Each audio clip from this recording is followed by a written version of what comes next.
Vamos falar, então, de prisão, tá? Medidas cautelares e vamos falar também da liberdade provisória. Liberdade provisória hoje ela está bem subutilizada. O pessoal da área jurídica aí vai ver que praticamente é algo que a gente não se depara mais com pedido de liberdade provisória, por conta da audiência de custódia.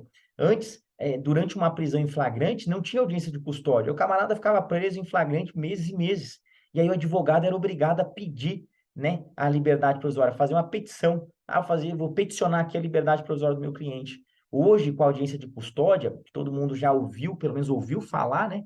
O juiz é obrigado a analisar de pronto se relaxa, se concede a liberdade provisória com ou sem fiança, ou se converte a prisão, certo, em uma preventiva. Então, provavelmente, né, em 24 horas, alguns locais aí estendem um pouquinho esse prazo, mas o juiz já de pronto faz essa apreciação, então não há necessidade do advogado postular. Alguns advogados ainda falam, né, vou fazer o pedido, até pode nesse prazo de 24 horas, mas é algo, para inglês ver, né, é algo que foge o bom senso, e eles fazem, às vezes, mais para justificar o serviço, para cobrar um valor um pouco a mais dos seus clientes, né, para prestar contas do serviço. Senhores, o que é prisão, então? O que é prisão? Prisão é o cerceamento do direito de ir e vir e de ficar, mediante o recolhimento da pessoa ao cárcere. Então, qualquer restrição à liberdade, a gente fala de prisão. Nós temos duas modalidades de prisão, tá? Isso que a gente tem que ter muito bem claro. A primeira modalidade de prisão que nós temos é a prisão pena. Essa é a prisão que todos esperam. A prisão pena é a retribuição pelo mal cometido. Ela tem a finalidade de retribuir, tá? Nós temos, sim, essa finalidade, uma retribuição pelo mal cometido. E nós temos também uma finalidade socioeducativa. O camarada vai ser preso para ele aprender a não cometer mais esse crime. Então, a prisão pena é aquela modalidade que todos nós conhecemos. E nós temos a prisão cautelar, a prisão provisória, tá certo? Que tem três modalidades, a gente vai ver já já. E essa prisão, senhores, que é o que nós iremos tratar agora, a gente não vai falar da prisão pena, tá? Porque aí nós vamos entrar na lei de execução penal, isso aí não interessa para a atividade policial em si. Tá? O que interessa para a atividade policial é a prisão cautelar. E a prisão cautelar é aquela prisão decretada antes do trânsito em julgado. Nós vimos na primeira e segunda aula um dos princípios aí basilares, né, da segurança pública, do direito, né, constitucional, penal, processual penal, que é o princípio da presunção de inocência. Todos são presumidamente inocentes até que se prove o contrário, ou seja, até a sentença penal condenatória transitada em julgado. Até isso, até o juiz decidir, até acabar todas as possibilidades de recurso por parte dos acusados, eles são presumidamente inocentes. Então, como que eu vou prender essas pessoas se eles são presumidamente inocentes? Por isso que a prisão cautelar é a exceção da exceção. Por isso que é tão raro, né, tão difícil para os investigadores, para a polícia penal, às vezes, né, para a polícia militar, quando de um flagrante, conseguir amarrar esse procedimento e essa pessoa permanecer no curso da investigação, no curso da ação penal, com sua liberdade restrita. Então, essa prisão cautelar é exceção. A regra é a prisão, então, pena. A prisão pena que tem algumas funções, né? Retributiva, função de ressocialização.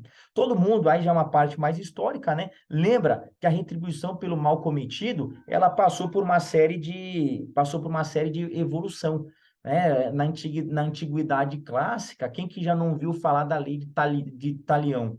Camarada roubava, ele era retribuído. Qual que era a retribuição ao mal cometido dele? Cortava a mão. O cara estuprava, qual que era a retribuição pelo mal cometido? Cortava as genitálias. Ele agredia, ele era agredido. Então, era olho, por isso que é olho por olho, dente por dente. Com a evolução, com a dignidade humana, né? Com essa série de quesitos, nós, então, avançamos e hoje a maior modalidade, certo? A maior sanção penal que um cidadão pode receber é tão somente o cerceamento da sua liberdade. Essa é a pena mais drástica. Professor, e pena de morte? Eu já ouvi falar que é autorizado. O que vocês acham? Responda aí para mim, para saber se está todo mundo participando da aula. O nosso ordenamento jurídico aceita pena de morte, sim ou não? Só em caso de guerra declarada, né?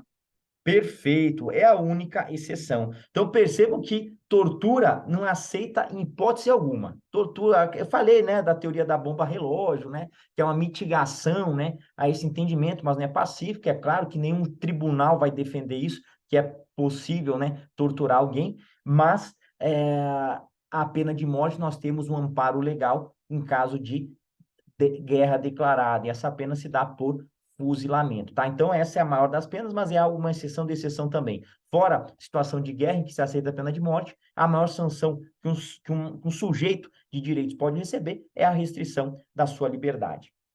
E quando nós falamos, então, em cautelares, prisão cautelar, então, dividam, certo? Antes da minha condenação, eu sou presumidamente inocente. Nesse período pretérito, qualquer cerceamento ao meu direito, qualquer restrição à minha liberdade, qualquer prejuízo é exceção. Tem que ser estritamente fundamentado. Por quê? A partir da sentença penal com trânsito em julgado, condenatória, aí sim, aí eu tenho alguma sanção, pena. Aí eu vou ser condenado pelo meu mal. Antes disso, eu não posso pagar pelo mal cometido. Não posso, tá? Então, quando for antes da sentença penal condenatória, nós falamos em cautelares.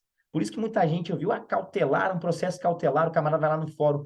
O que é um processo cautelar? É tudo aquilo antes, tá? Que ocorre antes da sentença penal condenatória, que tem uma necessidade. Então, as medidas cautelares, elas podem ser conceituadas como qualquer medida decretada judicialmente de forma antecipada, com a finalidade de resguardar determinado resultado útil futuro do processo.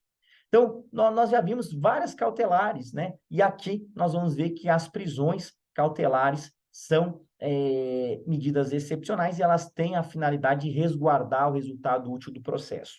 Dada essa natureza, né, excepcional, Professor, pode falar, meu irmão. uma dúvida, pode fugir até um pouquinho do foco, mas essa questão do que aconteceu no 8 de janeiro aqui, né, no nosso país e tal,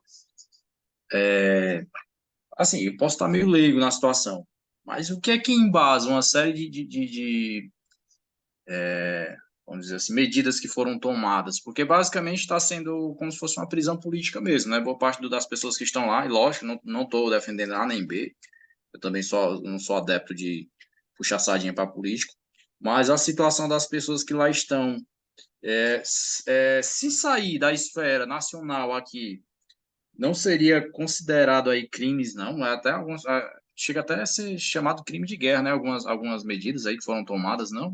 Essa questão, acho que aqui a gente está numa pós-graduação, a gente tem que refletir mesmo, e a gente tem que ter essa liberdade.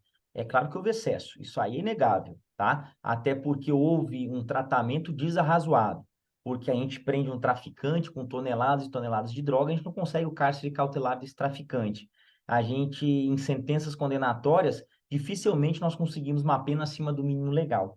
E nessa situação, tivemos aí crimes, óbvio, ninguém está justificando o ato, certo? Mas teve sim uma extrapolação, tá certo?